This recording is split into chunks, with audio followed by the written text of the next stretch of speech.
Décidément, le sport guinéen est gâté parce que l'heure est à l'encadrement des jeunes pousses et l'exemple de CIK est vraiment à suivre. C'est pourquoi nous recevons aujourd'hui l'une des grandes figures du football guinéen.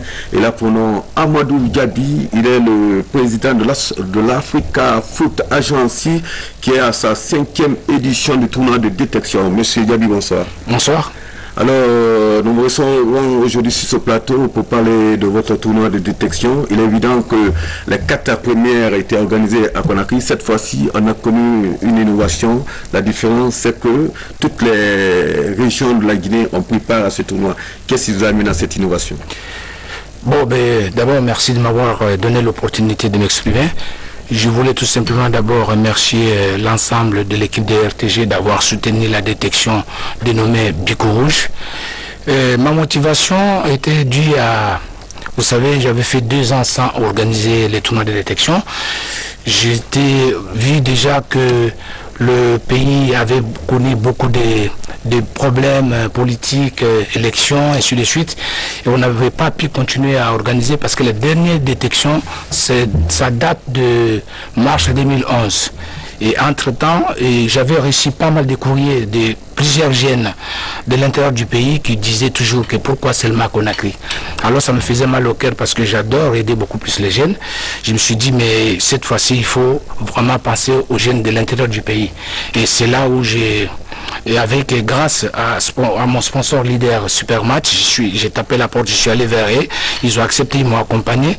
Et c'est la première fois dans l'histoire de ces pays qu'un tournoi de football réunisse plus de 1152 jeunes qui ont compéti du 2 au 8 novembre pendant une semaine. Même jour, même moment, 1152 jeunes. Et chaque région, dans chaque région, il y a 8 équipes. Et les 8 équipes, c'était 144. Et ces jeunes ont joué le préliminaire. Et après le préliminaire, on a pris 144. En fin de compte, qui sont venus maintenant à Conakry pour compétir la phase finale. Alors, aujourd'hui, quelle est votre satisfaction par rapport au déroulement de ce tournoi de détection? Mais vous savez, moi je pense que je suis quelqu'un qui a toujours dit que j'achète les rêves et j'en fais une réalité. Vous savez, le football a changé. C'est-à-dire qu'il ne s'agit pas de faire lever les enfants aujourd'hui, leur dire que bon voilà, tu joues bien au ballon, va. Aujourd'hui, c'est-à-dire moi, mon but aujourd'hui, mon combat aujourd'hui, c'est le fait de jouer les 4 éditions et qu'on a tiré les leçons de l'échec, on s'est dit, il faut maintenant aller à la base. Depuis 1977, on dit toujours que le football guinéen, ça ne va pas. Ça ne va pas pourquoi? Il faut tirer les leçons. Bon, moi, je suis venu, j'ai tiré les leçons de certains échecs. J'ai dit Bico Rouge, c'est pour corriger ce qui ne va pas.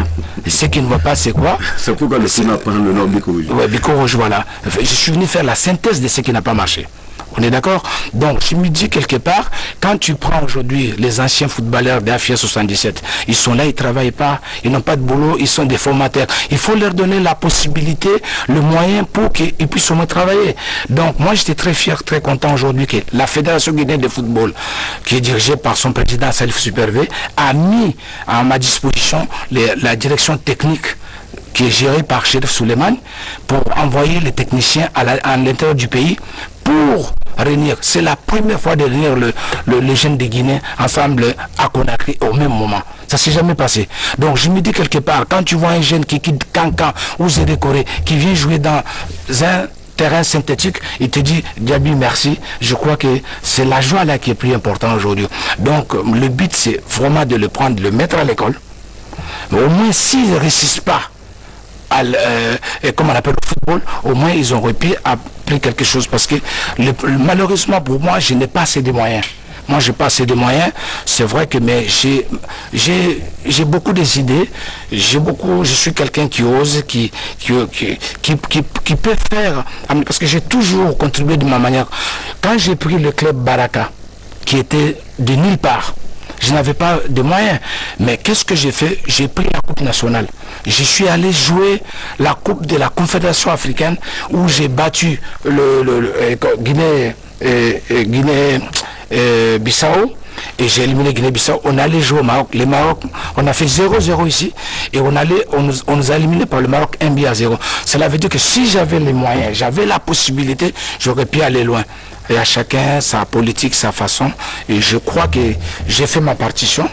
Maintenant, je pense que chacun de nous, les gens de bonne volonté qui ont la possibilité de vouloir et qui croient en moi, qui pensent que je peux pouvoir faire quelque chose et de soutenir cette idée noble, cette initiative noble que j'ai, parce que réunir plus de 144 jeunes de toutes les régions sur Conakry, je vous assure que ça n'a pas été facile, mais je crois que par la grâce de bénédiction de ma mère qui me suit à Kinshasa maintenant, je crois que je remercie Dieu. Voilà, au terme de ce tournoi, il est évident aujourd'hui, vous avez pu mettre une sélection, une ossature. Qu'est-ce que vous comptez faire avec cette ossature?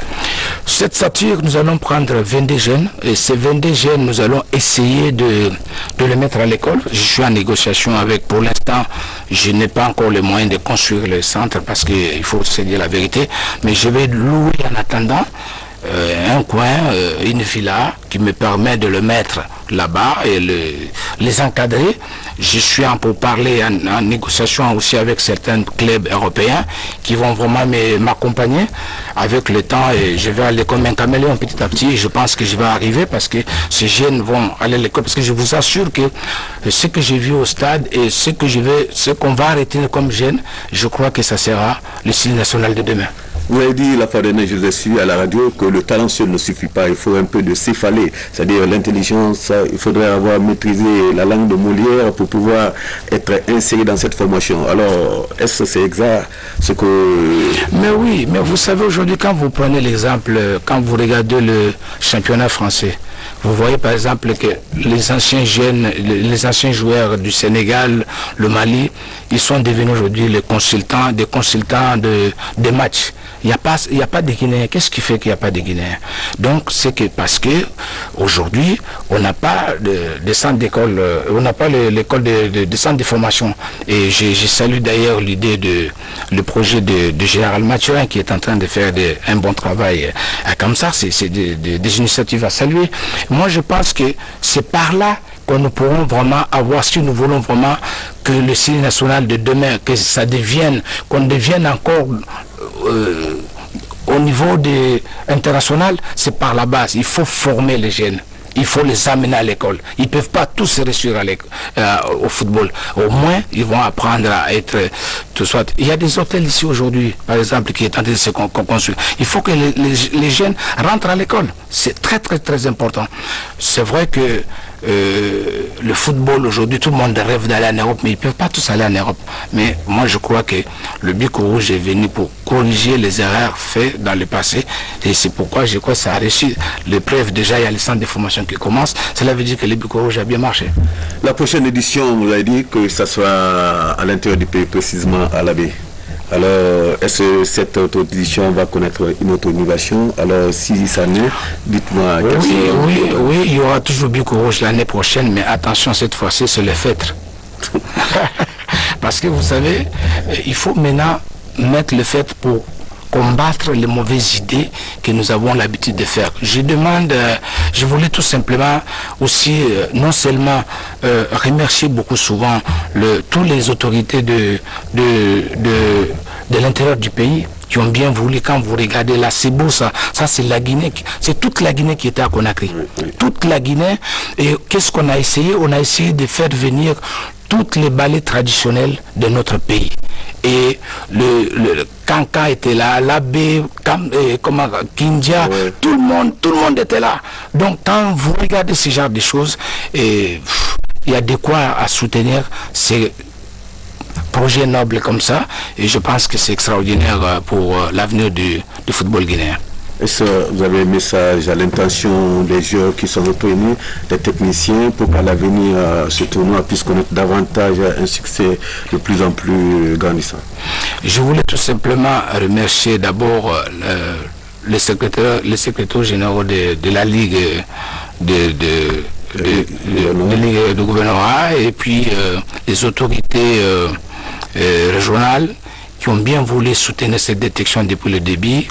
et la Fédération guinéenne de football qui a beaucoup fait par son bien de son secrétaire général Blas Kobari, que je salue en passant, son président, le ministre des Sports, et remercier l'ensemble de mon équipe Afrique Football Agency qui ont vraiment soutenu cette détection et que ça a marché. Et je pense que j'ai fait ma partition comme je l'ai dit. Maintenant, la balle est aussi au camp parce qu'on a besoin d'être soutenu par le gouvernement. Moi, tout ce que je demande, si on arrivait, c'est vrai que si on arrive à mettre un terrain à ma disposition aussi, même à 50 km de Conakry, je ne dirais pas non. Je pense que je pourrais faire un peu plus pour ces jeunes-là, pour qu'ils puissent aller un peu plus loin. Mais je peux vous garantir que vraiment le tournoi de détection a permis les jeunes Guinéens d'être ensemble.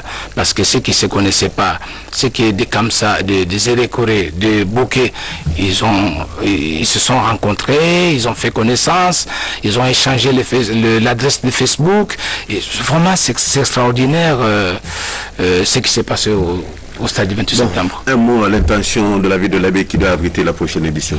Je leur dis que j'arrive, il faut vraiment prendre ça très au sérieux. J'ai vraiment bien pensé parce que quand on regarde, on est peut-être, c'est pas entre Kanka et l'Abbé, peut-être il y a une distance, mais géographiquement c'est le même peuple et c'est la même personne. Et je pense que cette fois-ci, on commence par l'Abbé parce que l'Abbé, pourquoi on s'est dit qu'ils ont quand même un très bon stade là-bas qu'on peut encore bien aménager pour pouvoir bien abriter ces tournois de l'année prochaine. Et je voulais leur dire que vraiment, je viens et saluer l'équipe de l'Abbé qui a été vraiment au top et qui a de très bons joueurs et qui a de l'avenir. Je vous remercie, M. Yabi. Merci à vous. Voilà, vous venez de suivre Amadou Diaby, qui est le président de Africa Foot Agency, qui vient d'initier la 5e édition tournoi à Bic Rouge, une façon de détecter les jeunes talents capables de poursuivre l'élan glorieux du football guinéen. C'était à notre micro ici. Faire un travail énorme où nous sommes à 80% de réalisation. Oui, c'est tout à fait normal. Voilà pourquoi j'ai dit que je voulais évoluer dans l'anonymat et pour qu'au grand jour, la presse, c'est-à-dire tous les médias et même le public sportif guinéen puissent être surpris de ces réalisations qui sont déjà faites. Mais compte tenu du fait que j'ai été contacté au dernier mois pour dire qu'il fallait prendre le club, en prenant le club, il fallait prouver aux gens qu'en plus du club déjà existant, il y a quelque chose qui est prévu pour ce même club, pour qu'un centre soit là, le centre qui va produire les footballeurs qui vont jouer dans le club. Nous sommes le seul pays de la sous-région aujourd'hui. Et si vous voulez, ce pays, la Sierra Leone, même la Sierra Leone, il y a aujourd'hui un centre, et la Guinée-Bissau qui n'ont pas de centre. Donc c'est une insulte. Si vous pensez au temps des Shérif Suleiman, des Petsuri, au moment où les gens jouaient, en ce moment, il n'y avait pas tellement de centres. Mais aujourd'hui, les 80% des footballeurs ivoiriens sortent de centre. Donc Anthony Soiré a pris déjà le devant. Il est en train de mettre, il a presque fini de mettre un centre en place. Je me suis dit qu'il fallait emboîter les pas de ce monsieur. Moi j'étais déjà très avancé avant même de penser à prendre un club. Donc c'est ce manque d'infrastructures sportives qui fait que jusqu'à maintenant on ne parvient pas à produire un grand football. Les infrastructures, comment est composé ou comment se composera ce centre? Ok, le centre, comme vous l'avez déjà remarqué, il y a 6 bâtiments qui sont déjà construits, qui sont prêts. Ça c'est uniquement pour les sportifs. Et dans chaque infrastructure, dans chaque bâtiment, il y a 4 chambres avec des douches internes, plus le salon et une salle à manger pour les sportifs qui vont y loger. Il reste 3 autres bâtiments à construire. Les bâtiments qui vont être construits, ça viendra en complément à ce qui existe déjà. En plus de ces 3 bâtiments qui vont être construits dans les meilleurs délais, il y a une piscine et une salle de musculation qui est aussi prévue. C'est ces infrastructures qui restent maintenant à réaliser. Vous voyez l'espace déjà qui est là. Nous allons faire une piscine, une salle de musculation. Et de l'autre côté, nous avons déjà l'infrastructure. Nous avons 2 bâtiments qui doivent abriter l'encadrement technique. Ça c'est déjà fini, c'est clôturé, tout est déjà en place. Donc c'est tout ce qui nous reste sur le site où nous sommes. On espère donc qu'en 2015, vous, en tant que président donc du CIK et aujourd'hui promoteur donc de ce centre, nous avons espoir que 2015 peut être, si vous voulez, l'année de la vulgarisation véritable du foot guinéen. Tout à fait. Par rapport à ce centre, 2015, je l'avais dit la dernière fois aux collègues de la presse, j'ai dit que le centre verra ses portes ouvertes à partir de la rentrée scolaire 2015. Okay. Oui. Tout va être en place en 2014. Je vous assure que tout finira. Okay. Tout sera au point en 2014. Mais l'ouverture est prévue pour la rentrée scolaire 2015. C'est en ce moment les enfants qui vont être recrutés rentreront dans le centre. Quelle est la formule? Ça serait études de sport ou comment est-ce que comment vous voyez donc? Ouais, ça va être études de sport. Voilà pourquoi ça va coïncider à la rentrée scolaire 2014. Parce que le centre aujourd'hui, il n'est un secret pour personne. Ne peut pas jouer au ballon qu'il le veut. Il faut avoir un certain niveau. Et si vous l'avez remarqué, tous nos joueurs qui sont allés à l'extérieur, c'est un cas pour 1000 de trouver quelqu'un qui a un niveau très élevé. Les gens qui sont dans les grandes équipes aujourd'hui. Donc ils ont joué à la routine et l'école n'a pas été poussée pour certains. Donc aujourd'hui, on a bien besoin de donner une éducation pour ces enfants. En quoi faisant? Ils doivent fréquenter, parce que pour un premier temps, comme Ahmad Diaby l'a déjà fait, on va demander des recruteurs qui vont recruter pour nous. Nous avons un certain âge qu'on va exiger. Les enfants vont être recrutés. Mais la condition fondamentale, il faut qu'on ait un certain niveau d'études. En plus du football. Mais il faudra forcément avoir un certain niveau d'études. Voilà pourquoi on va aller à un niveau un peu plus bas. 12 ans à 13 ans pour le recrutement. On va prendre des gens qui iront non seulement à l'école, ils passeront tout le temps à l'école, le matin, jusqu'à une certaine heure. Et parallèlement à ça, ils vont faire le foot. Ils quittent l'école, ils continuent le foot.